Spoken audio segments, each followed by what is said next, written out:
Madame le ministre, puisque Monsieur le ministre n'est pas présent aujourd'hui, ce que nous pouvons regretter. Non, j'ai dit, non, vous n'êtes pas un sous-ministre, puisque vous êtes un ministre qui représente Monsieur Payon, donc vous êtes ministre de plein exercice, naturellement. Mais malgré tout, c'est un sujet quand même qui est un sujet très, très important, me semble-t-il. Mes chers collègues, la loi de refondation de l'école de la République méconnaît, mais malheureusement, je suis obligée de vous dire que nous ne sommes jamais écoutés, ni par vous, ni par Monsieur Payon, et donc cela confirme aujourd'hui le peu d'intérêt que sur lequel nous travaillons. Donc la loi de refondation de l'école de la République méconnaît les besoins spécifiques des territoires ruraux et de montagne. C'est une grave lacune de la loi qu'il convient de rectifier afin d'assurer une répartition des moyens du service public de l'éducation nationale adaptée à ses particularités territoriales. Certes, me direz-vous, le rapport annexé à la loi fait référence aux territoires ruraux et de montagne en disant qu'il faut les prendre en compte. Mais c'est une simple déclaration d'intention. Car vous le savez bien, Madame le ministre, le rapport annexé à la loi de proclamation n'a aucune valeur normative. Ce n'est qu'une formule de principe, ce n'est même pas, selon la formule du Conseil d'État, du droit souple ou du droit mou, ce n'est qu'un vœu pieux. Alors, la proposition de loi de notre collègue Marie-Christine Dalloz, portée par le groupe UMP, tend donc à pallier cette carence en inscrivant dans la loi la notion de territoires ruraux et de montagne. Ainsi, en intégrant ces notions à l'article L. 111.1 du Code de l'éducation, vous dépasserez les simples déclarations d'intention. Vous répondrez aux exigences de la loi Montagne de 1995 et de la Charte pour les services publics en milieu rural du 23 juin 2006. Vous donnerez force de loi à la circulaire du 30 décembre 2011 qui reconnaît le service public de l'éducation nationale en montagne, mais qui est aujourd'hui appliquée de manière discrétionnaire par les académies. Vous permettrez aux établissements de disposer des moyens leur permettant d'assurer le service public de l'éducation nationale malgré une moindre densité de population. Vous donnerez à tous les enfants de France, comme vous aimez tant le répéter, une égalité de chances de réussite scolaire, qu'ils soient enfants de la ville, enfants des quartiers défavorisés, enfants porteurs de handicap, enfants allophones, enfants de la campagne ou encore enfants de la montagne. Car, voyez-vous, la France et l'école de la République ne s'arrêtent pas à la couronne parisienne ou aux grandes métropoles. Vous parlez d'une école plus juste pour les territoires, mais de quel territoire parlez-vous exactement? Vos priorités sont uniquement portées par le fait urbain. Ne pensez-vous pas qu'il faille aussi envisager les territoires selon leur situation géographique?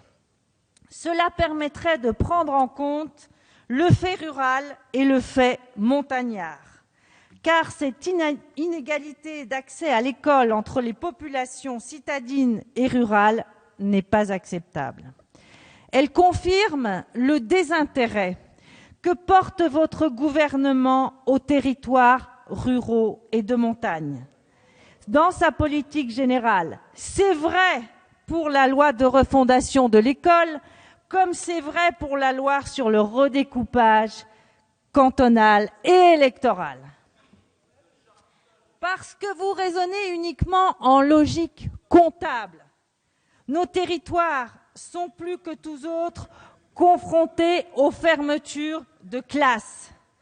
Or, l'école dont vous aimez tant parler, l'école, elle est au centre du village, elle est au centre de la cité. C'est une condition majeure pour préserver la vie et l'attractivité de nos territoires. La présence d'une école détermine le choix d'une famille de s'installer ou non dans une commune. La présence d'une école participe au maintien et au développement d'une activité économique locale de l'emploi. La présence d'une école est un rempart contre la désertification des territoires. Et bien sûr, la fermeture d'une école, d'une classe, c'est la mort annoncée d'un village. Or, nous sommes très attachés à nos territoires ruraux et de montagne, à leur identité, qui constitue la richesse de notre pays, de notre histoire et de notre patrimoine.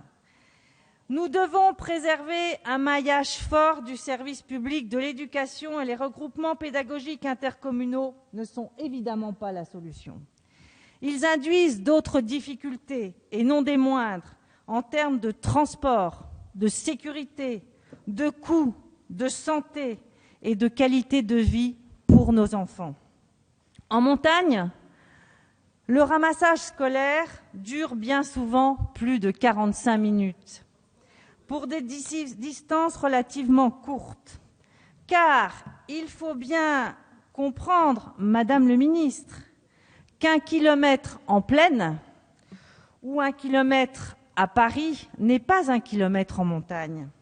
Le temps passé dans les transports allonge par conséquent la durée générale consacrée au temps scolaire. Il perturbe l'équilibre chronobiologique des enfants ainsi que leur qualité de vie.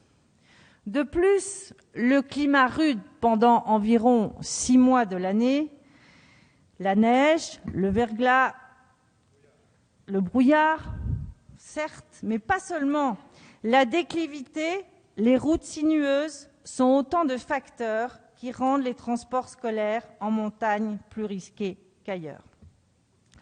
Votre réforme sur les rythmes scolaires, justifiée par une prétendue égalité, est au contraire une source profonde d'inégalité. Entre les enfants, entre les écoles, celle de Suresnes par exemple, ou encore celle de Mout dans le Haut-Jura, ou encore celle des Contamines, ou celle de Valorcine dans ma circonscription. Il y a des inégalités profondes entre les communes urbaines et les communes rurales, qui n'ont pas les moyens de mettre en place cette nouvelle organisation du temps scolaire. C'est une des nombreuses raisons pour lesquelles nous vous demandons, au nom du groupe UMP, le report de cette réforme qui ne satisfait personne, qui ne suscite que des malentendus, des incompréhensions, des malaises chez les professeurs, les parents, les enfants, y compris à Paris. La parole. Dans le département de la Haute-Savoie, seules 11 communes sur les 294 ont mis en place à la rentrée 2013 la semaine de 4 jours et demi. Ainsi, à Paris, comme au Reposoir, dans ma circonscription, le constat est le même. Votre réforme n'est pas adaptée au projet d'aménagement du temps scolaire dans nos territoires. Un exemple très concret, Madame le ministre. La pratique des sports d'hiver pour les enfants des écoles, des communes de montagne, fait partie, selon vos mots, un mot que vous aimez bien, le modèle éducatif. Ceci est tellement vrai que les sports de montagne offrent à la plupart des jeunes de nos stations un emploi. Un emploi, je pense qu'aujourd'hui, on est tous d'accord sur les bancs de cette Assemblée pour considérer que c'est quand même le vecteur commun. Ainsi, dans nos communes, le mercredi matin est traditionnellement jour d'entraînement pour les sports d'hiver. Mais voilà, le décret relatif à l'organisation du temps scolaire ne permet pas d'accorder de dérogation visant à autoriser, sur la base d'un projet éducatif de territoire, la libération de 10 mercredis matins au 2e trimestre, récupérés ensuite sur une autre période. Entendez-nous, écoutez-nous, c'est la même chose pour la réforme du calendrier scolaire. C'est la même chose, nous ne sommes pas entendus, nous ne sommes pas écoutés. Il faut instaurer un dialogue et c'est pourquoi ce dialogue est souvent bien difficile avec vous, avec les membres du gouvernement. Nous voulons donc que figure de manière expressis verbis, au-delà des déclarations d'intention, que figure à l'article L111.1 du Code de l'éducation la référence explicite à la spécificité des territoires ruraux et de montagne, permettant ainsi une répartition des moyens du service public de l'éducation, ainsi adaptée aux réalités du terrain. Nous souhaitons également qu'un décret en Conseil d'État vienne préciser les règles d'organisation du service public de l'éducation en secteur rural de montagne.